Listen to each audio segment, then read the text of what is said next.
I'm at my drill press right now, and I have a 1/16 inch bit right here.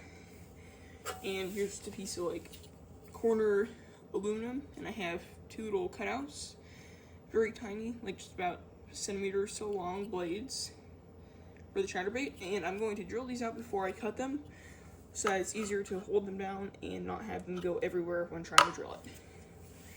So let's see how this goes.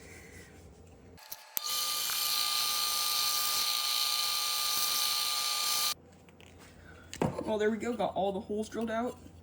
One of these was not really the straightest for some of them, but still should run fine once I get all the stuff on. Like that one was a little bit to the side, but I've had that happen before with some of these, and it still does work. So now it's just time to cut them out.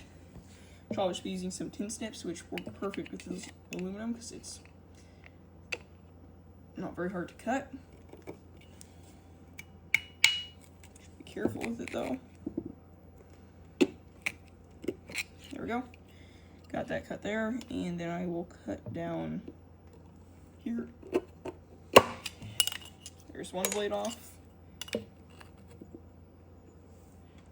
I'll go from this side for this one. Oops. And there's the other blade off. So now it's time to cut around the edges for this one here. I might cut down a little bit farther because I drilled down a little too far, but I'll now start with the cutting process.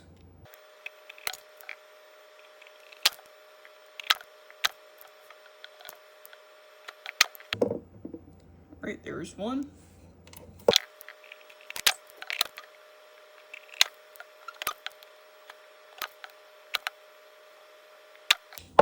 And then there's the other. So now it's time for a little bit of sanding just around the edges to get rid of any roughness from the tin snips, because they have like a little bit of a serrated edge there. If you can really see that. Very fine, but it does show on the blades. So I'll take a piece of sandpaper and sand it down to a smooth edge. So I'll actually be using a sanding block, but same thing basically, just still along the edges.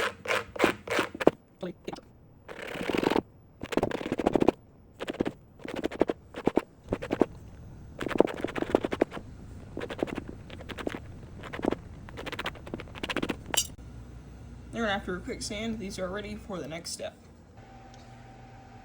Alright, so for this step, I'll be using my tabletop vise, and if you can see where the white ends there, that's about where the bend will be on the chatterblade. I took this from just like a picture online, printed it smaller, so that's why that white's there, so that's where the bend was, and I'll line it up perfectly in my vise. Now, anywhere it doesn't really matter, but just bend it a little bit. Carefully.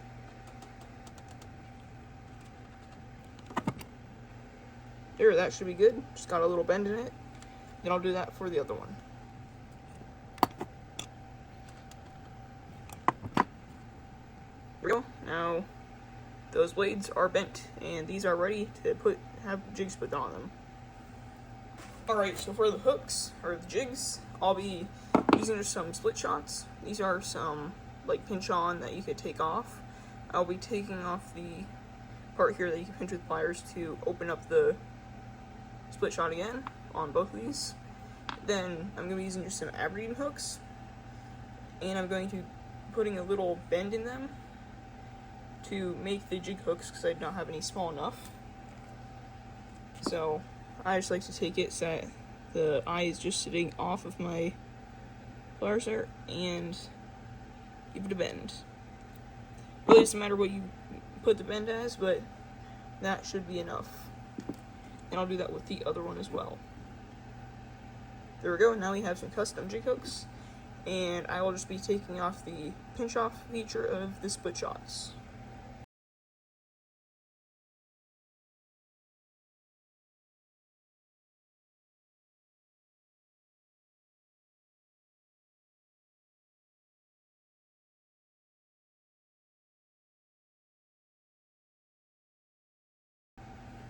There we go, now the weights are modified. So I will open them up. I can. There we go. I will now be taking the custom jig hook that I made, putting it in the lead, just so it's kind of, so that the flat spot is at an angle like this. And I'll take my vise, open it up enough, and then pinch the lead closed around the hook.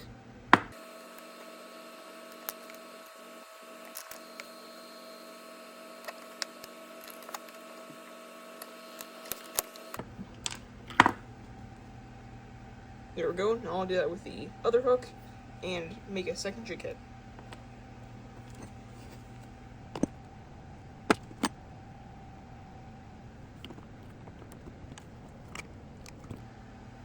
There we go. Now I have 2 jig heads made for the chatterbaits.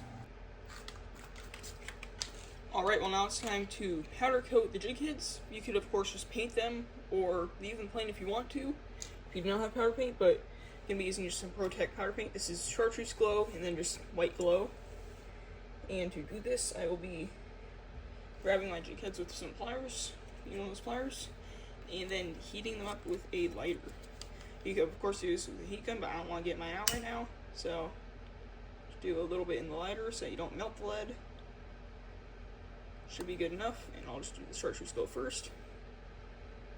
Actually, that was not enough, so I'll just hold it under the heat for a little longer.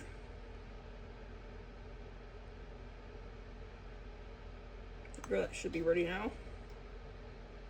Yep, there we go. Got a chartreuse glow coated jig head there.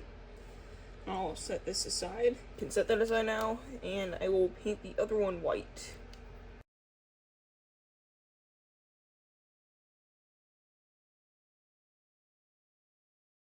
There we go, that one is ready as well. So now it's time to assemble the chatterbaits.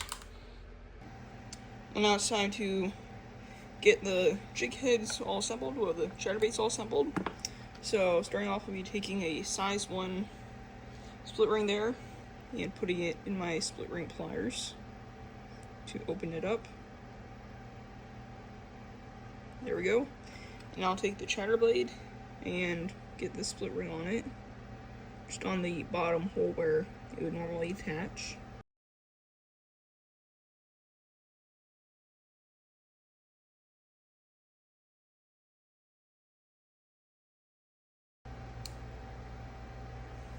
There we go, got the best I can.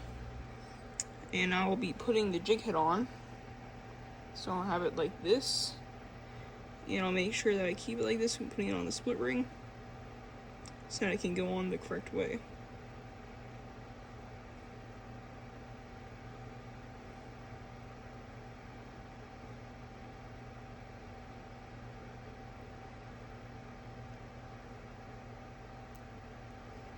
There we go. Make sure that the jig head is going back from the bend of the chatter blade, so that chatter blade is going like this with the bend, and the hook is going the same way, about. And I already do have the split ring on the other one, just got that done, so I didn't have to do 2 on video. And I will also be getting this on the white jig head now. There we go. And now for the swivel part, which will be in the 2 holes up from the split ring. I'll just be using these swivel clips. They're probably a little too big, but they do work. So I'll just open one up. And I've already done this before, so I know that this part here will not be able to fit through the holes when putting it on, so I just bend that back a little bit. There, that should be good. And now I will just put it on.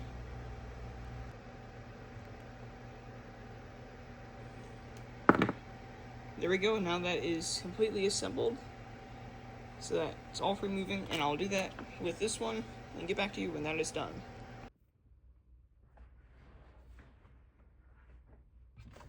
Alright, well both the chatterbaits are finished, now it's time to tie the skirts on them. I'll be just starting with some thread. And I'll be taking this like pearlish white skirt material and tying it on.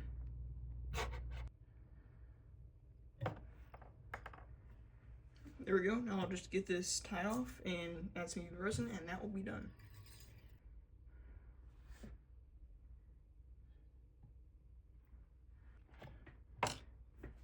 And now for the chartreuse head, I will start tying this up.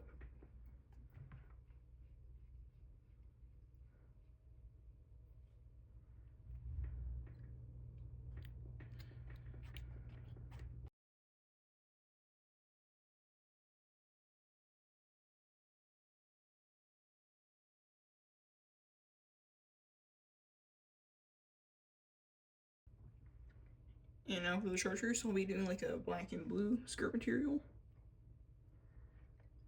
And getting this tied on.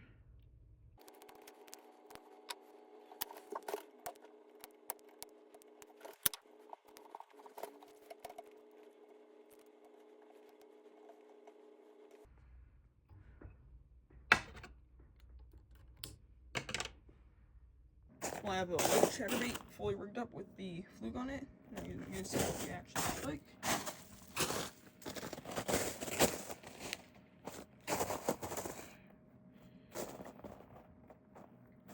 It does look pretty good.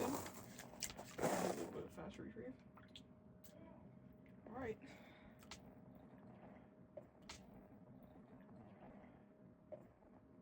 Actually, it does look really good. And now I'll test the chartreuse head with the black skirt and the blue fluke.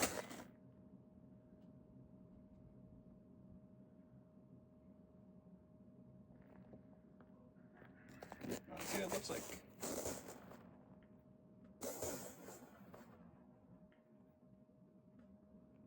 Alright, it looks similar. Not like the exact same, but it does look really good as well. Well, there are some pretty simple, very small, but good working chatterbaits. That way, this one weighs about 0.13 ounces, and the blue one with the chartreuse head weighs about 0.13, exactly the same. So yep, some pretty simple, look really good out of the water, but even better in the water.